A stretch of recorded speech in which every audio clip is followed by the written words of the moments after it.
Have you ever wondered why some older adults choose solitude over socializing? In this video, we'll uncover why maintaining personal space and understanding social boundaries is essential. Watch until the end to gain insights that could improve your relationships and help you navigate social interactions more thoughtfully. Before we begin, I would appreciate it if you like this video, you can help me continue to spread the old age lesson. If you haven't subscribed yet, I recommend you subscribe and turn on the bell so you don't miss any videos. If you like this video, please comment number 1. If you don't like it, comment number 0 to let me know so I can make a better video for you. Now, let's get started. Part 1: The Wisdom of Solitude. Have you ever felt the need for personal space or wondered why some older individuals prefer solitude over social gatherings? This intriguing story about Old Phi, Uncle Chu, and Miss Kim will shed light on the importance of respecting personal boundaries and understanding social cues, especially as we age. Join us as we explore their experiences and uncover valuable lessons about maintaining harmony and peace in our relationships. You won't want to miss these insightful tales that might just change the way you view your interactions with others. Old Phi, now 50 years old, has grown accustomed to enjoying solitude. When he needs to stay at home, he does so. When he needs to go out for exercise, he goes out. Even if friends come to visit, they usually meet at a restaurant outside, rarely bringing them home. A relative of his wonders, "You were so warm before. How have you become so indifferent now?" Old Phi explains that at different stages of life, one's lifestyle changes. Especially in older age, having seen much, the mindset is different from when he was young. Preferring a quiet daily life, he enjoys tea, gardening, caring for fish alone, or spending time with family to enjoy familial happiness.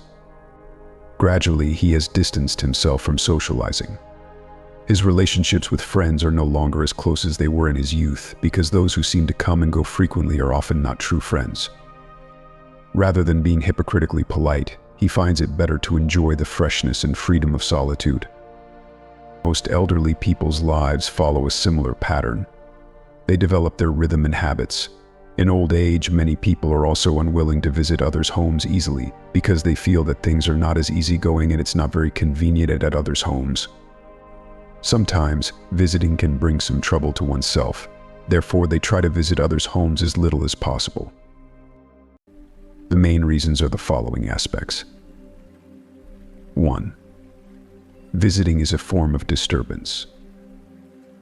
Have you ever found yourself in a situation where you thought you were warmly welcomed, only to later realize that you were intruding? It's an unsettling feeling, isn't it? Today, I'd like to share the story of Uncle Chu, a man who learned an important lesson about boundaries and social cues in a rather unexpected way. His experience underscores the significance of understanding and respecting personal space, even when our intentions are entirely positive. Let's delve into his story and explore what we can learn about the fine line between hospitality and intrusion. Family dynamics can be complex, and every situation is unique. As people age, they may not always be able to represent their entire family accurately. Sometimes, a friend might extend an invitation, and while you might accept it with enthusiasm, it doesn't necessarily mean that their family will share the same sentiment. They might even feel that your presence is an unwelcome disturbance.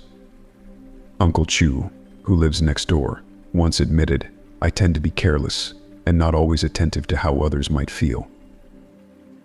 One day, Uncle Chu ran into an old high school classmate in the community and discovered that they both lived in the same neighborhood.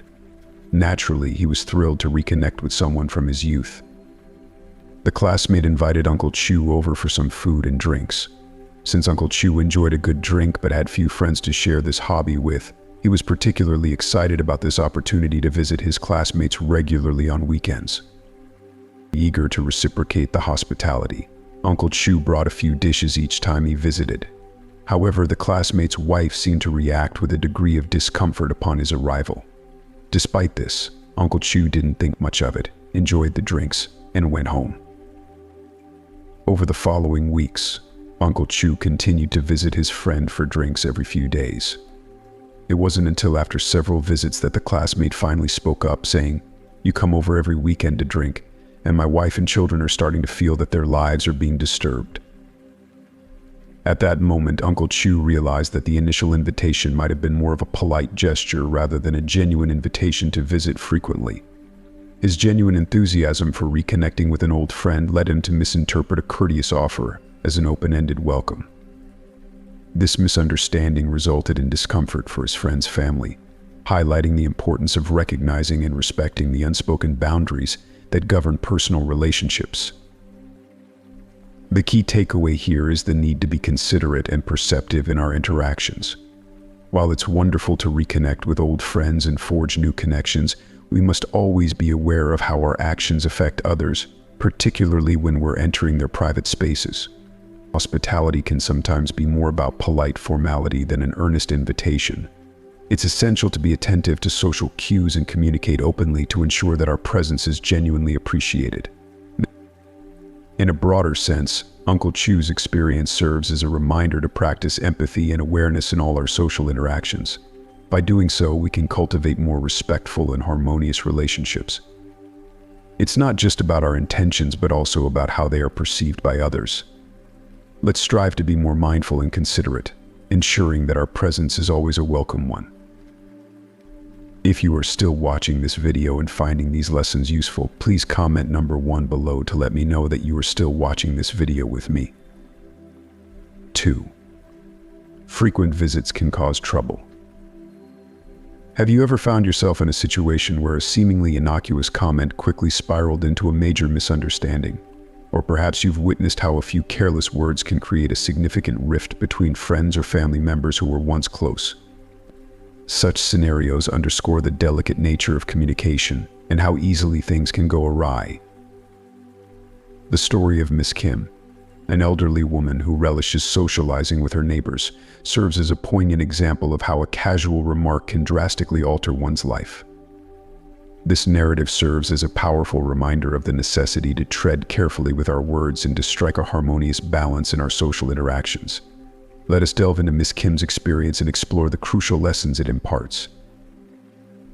Miss Kim, who lives in an apartment upstairs, often makes statements such as, "I'd rather stay home alone watching dramas than visit others." Her preference for solitude over social visits has been a source of tension, particularly with her daughter-in-law.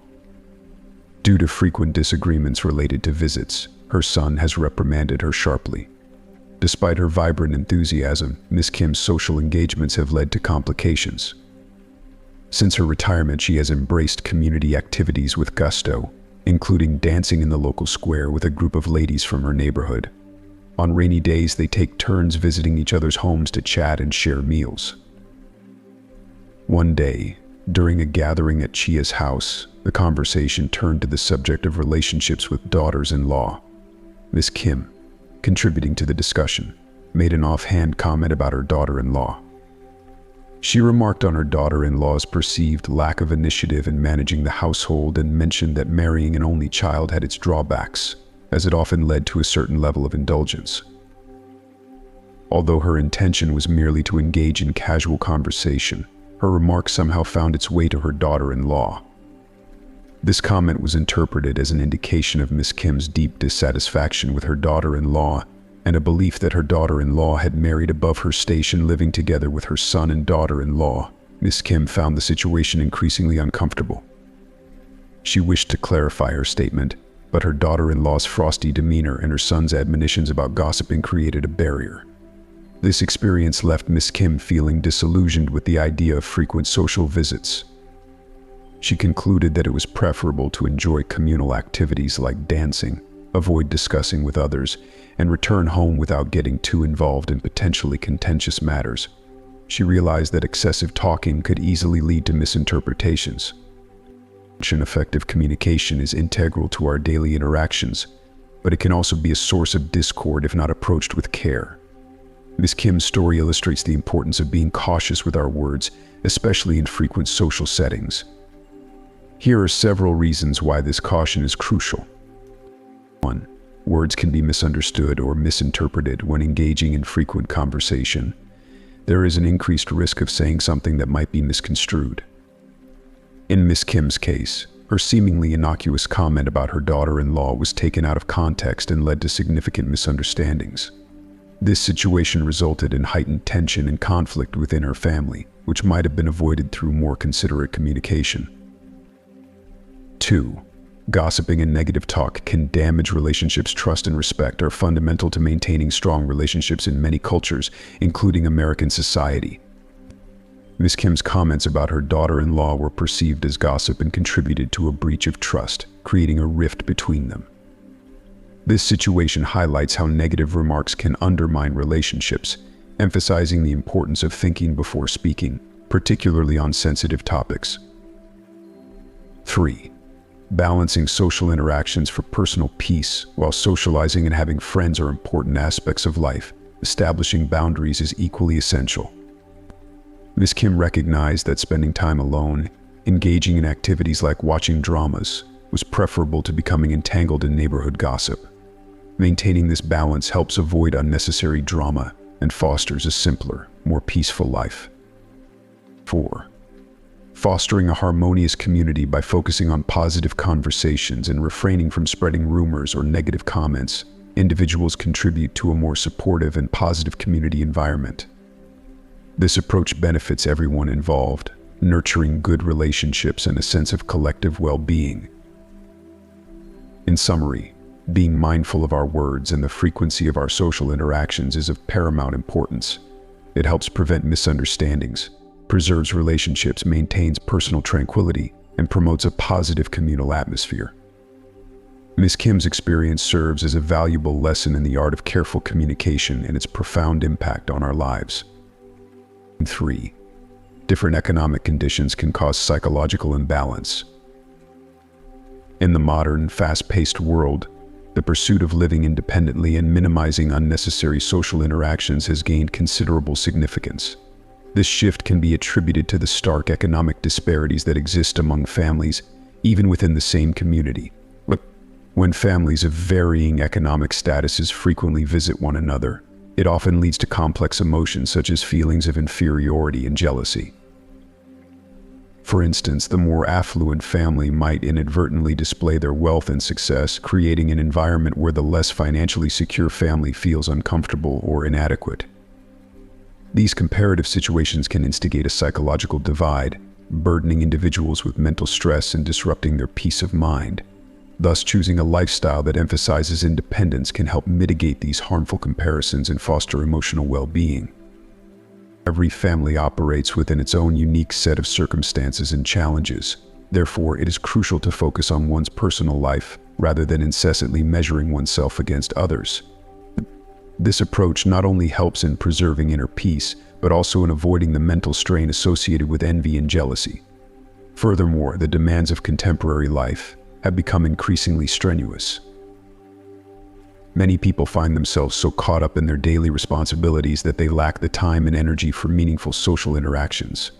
Traditional customs, such as exchanging New Year greetings, have diminished in significance, as individuals often prefer to remain at home, rest, or engage with digital devices. This shift reflects a broader trend where the relentless pace of life leaves little space for genuine, face-to-face connections. Living independently also involves embracing solitude, which is frequently misunderstood. Solitude is not synonymous with loneliness or social isolation. Rather, it signifies a state of being comfortable with oneself and deriving contentment from one's own company. As individuals age, the importance of solitude becomes increasingly apparent. With advancing age, there is often a heightened sensitivity to social interactions. Socializing, which may have once been effortless and pleasurable, becomes more complex and potentially burdensome. Therefore, as people grow older, it is beneficial to reduce unnecessary social engagements and concentrate on cultivating a serene and contented life. In conclusion, as we age, our capacity for social interactions may naturally diminish, and this change should be respected as a normal part of life's progression. By opting to live independently and curtailing superfluous social engagements, individuals can preserve their mental tranquility and lead a more fulfilling existence. Prioritizing one's well-being and finding joy in one's own company not only reduces stress but also contributes to a richer, more gratifying life experience. Embracing the wisdom of independent living and the peace it offers can lead to a more harmonious and contented life. If you are still watching this video and finding these lessons useful, please comment number 2 below to let me know that you are still watching this video with me. Part 2, the greatest asset at 50 is not a big house, but these 4 things. 1. Health. Imagine reaching the age of 50, a milestone where life takes on a new meaning. You've built a career, raised a family, and accumulated possessions. But what if the greatest asset you could have at this age isn't a big house or a hefty bank account? What if it's something far more valuable? Discover the unexpected truth about what matters as you enter this new chapter of life. Join us as we delve into a story that reveals the 4 essential things that can make your life truly peaceful and happy after 50. Life is short, only 100 years on this journey. In your 20s, you live with youth. In your 30s, with your career. In your 40s, with wisdom. At 50, you begin to live the true essence of life. If a 20-year-old's heart is like a stream, a 30-year-old's heart is like a river, and a 40-year-old's heart is like a roaring waterfall, then a 50-year-old's heart is like a vast ocean, calm and deep. For those in their 50s, the greatest asset isn't a big house, but these 4 things. If you have these, the rest of your life will be peaceful and happy. First and foremost is health. By 50, people can anticipate illness. After 50, illness seeks them out. Therefore, if someone reaches 50 without any major health issues, they are truly blessed. Mrs. Tran is a woman over 50. In her youth, she neglected her health, often skipping meals and rarely exercising or visiting the doctor. Her poor diet led to weight gain, and she frequently ended up in the hospital due to high blood pressure. Although she has 2 very filial sons who always took care of her, she once overheard her eldest son complaining about how much time and effort it took to care for her, affecting his own family and work. This prompted her to take her health seriously. Over 6 months, she lost weight, improved her skin, controlled her blood pressure, and became more mobile. Since then, she's rarely been sick, allowing her children to focus on their own lives while still enjoying time with her. Health is more valuable than gold, especially for middle-aged and older people. Without it, unexpected medical expenses can devastate a family. Chronic illness not only causes personal pain but also burdens the family, straining relationships. By maintaining good health, we reduce the burden on our children and enjoy a better quality of life. At 50, don't waste your health chasing material possessions. No amount of money can buy back your health. Trading health for wealth only leads to spending that money on medical bills. Appreciate your health, as it's your greatest asset at this age. 2. Family. Have you ever imagined reaching the pinnacle of success, only to find that you've lost what truly matters? Picture having a flourishing career, a beautiful family, and seemingly everything you could ever want, only to make a single mistake that causes it all to crumble. This is a tale of success, betrayal, and the sobering realization of what we often take for granted. Listen closely, as it may prompt you to reevaluate your own life choices and values. The second greatest asset is family. I once enjoyed a successful career, a devoted wife, and wonderful children. My wife was remarkably understanding and never complained about the demands of my job or the occasional interactions with other women. For 7 years, our lives were filled with happiness, raising a son and a daughter together. My focus was on accumulating wealth, and although I indulged in occasional extramarital flings, I never crossed any major boundaries until one affair led to a pregnancy. The revelation shattered my wife's trust. Devastated, she decided to end our marriage, believing that the child deserved to be acknowledged properly. Despite my heartfelt pleas, she left with our children. Suddenly, I found myself without a true family to return to. Although I stayed with the woman from the affair to care for the child, the relationship was fraught with unhappiness, and she eventually left me, declaring I was unfit to be a husband. Now at 50, despite my wealth and social standing, I am left feeling empty. I yearn for a family, a companion, and the comfort of spending my later years surrounded by my children. My ex-wife has moved on, and my children, viewing me as a symbol of betrayal, want nothing to do with me. This experience has led me to a profound realization: the greatest failure a man can face is to reach the end of his life without a family, a spouse, or children to come home to. This story serves as a poignant reminder of the irreplaceable value of family. Despite achieving material success and social prestige, the protagonist found himself feeling hollow and lonely because he lost the most cherished part of his life, his family. His misstep cost him the trust and love of his wife and children, illustrating that true happiness doesn't stem from wealth or achievements, but from the relationships we nurture and hold dear. The narrative highlights the importance of honesty, respect, and fidelity in a marriage. It serves as a warning that neglecting these core values can lead to irreversible damage and profound regret. The consequences of the protagonist's extramarital affair underscore that fleeting pleasures can have long-lasting repercussions. Once filled with joy and stability, his life became a series of painful realizations and missed opportunities for genuine happiness.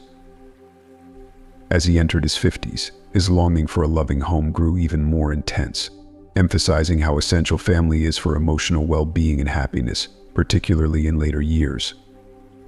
His sense of emptiness, despite having money and status, vividly illustrates that material wealth cannot replace the comfort and support of a loving family. The estrangement from his children and his ex-wife's new life further underscores the enduring impact of his actions. Additionally, this story underscores the crucial role family harmony plays in shaping our children's lives. A supportive and loving environment fosters their well-being and stability, laying a strong foundation for their future. When parents maintain a harmonious relationship, it creates a joyful and secure home, significantly influencing their children's development and happiness. Let this story serve as a reminder to cherish your loved ones, to appreciate the simple moments of togetherness, and to prioritize the bonds that bring joy and meaning to life. It encourages us to reflect on our relationships and make conscious efforts to strengthen them. Ultimately, it is not the money or status that fills our hearts, but the love and support of our family. The true measure of success lies not in our possessions, but in the connections we cherish and the legacy of love we leave behind. If you are still watching this video and finding these lessons useful, please comment number 3 below to let me know that you are still watching this video with me. 3. Financial stability. The third greatest asset in our later years is undoubtedly financial stability. During our youth, we diligently build our careers to save enough to enjoy a comfortable retirement, free from the need to rely on others. However, as we age, our health and vitality often decline, and so does our income. Despite this, some individuals overly focus on providing for their children, spending all their savings and leaving nothing for their future. They may believe that giving away their money and property sooner rather than later is the best course of action, not realizing that securing their retirement is just as crucial. While supporting family is important, having personal savings is equally essential. Many elderly individuals who have given away all their assets to their children later face financial difficulties and family conflicts. This often leads to parents feeling that their children are ungrateful, while children may believe their parents lack understanding of their challenges, causing rifts in what could otherwise be harmonious family relationships. Therefore, reaching the age of 50 necessitates a thoughtful financial plan tailored to your needs. Having sufficient savings allows you to manage your expenses independently, sparing your children from potential financial burdens. For example, Mrs. 2, now 60, experienced firsthand the benefits of financial independence. After her son moved out following his marriage, Mrs. 2 needed eye surgery. Thanks to her savings, she was able to cover the costs of the procedure herself and did not have to rely on her son financially. However, her son still took time off from work to provide emotional support and care for her. This independence was a great source of comfort and allowed her to navigate her medical needs without adding stress to her son's life. In conclusion, the story of Mrs. 2 underscores a fundamental truth about aging and financial independence that is often overshadowed by the immediate demands of daily life. As we juggle the complexities of our careers and family responsibilities, it's easy to prioritize present concerns and overlook the necessity of long-term planning. Yet, the importance of securing a stable financial future cannot be overstated. Mrs. 2 Two's experience vividly demonstrates how financial independence can transform the aging process from one potentially marked by dependency and strain into one characterized by dignity and comfort. Her decision to maintain her savings not only allowed her to manage a medical challenge independently, but also strengthened her relationship with her son. He could focus on offering emotional support without the added pressure of financial responsibilities. This story serves as a poignant reminder that, while our children are an integral part of our lives, our responsibility to them does not absolve us of the need to take care of ourselves. As we approach the age of 50, it becomes increasingly important to evaluate our financial situation and take proactive measures to ensure our future stability. This may involve reassessing our savings plans, seeking professional financial advice, or making strategic investments. The objective is to create a safety net that allows us to live comfortably in our later years without being entirely dependent on our children. This approach not only ensures our well-being, but also sets a positive example for the next generation about the importance of financial planning and independence. Ultimately, financial stability in old age is not merely about having money, it's about maintaining control over our lives, preserving our dignity, and ensuring that our relationships with loved ones remain strong and positive. By prioritizing our financial health, we pave the way for a future where we can enjoy the rewards of our hard work with peace of mind and a sense of fulfillment. Let Mrs. Two's story inspire us to take proactive steps today to secure a brighter, more stable future for ourselves and our families. What insights have you gained from our deep dive into the importance of solitude, respecting personal boundaries, and maintaining personal well-being as we age? We'd love to hear your thoughts. Share one key takeaway from this video and how you plan to implement it in your own life by commenting below. Your feedback not only helps us improve, but also encourages others to reflect on their own social interactions and personal growth. If you found this video valuable, please leave a comment, like, share, and subscribe to our YouTube channel. Your support helps us bring more meaningful content to you. Thank you for joining us today, and we look forward to seeing you in our next video.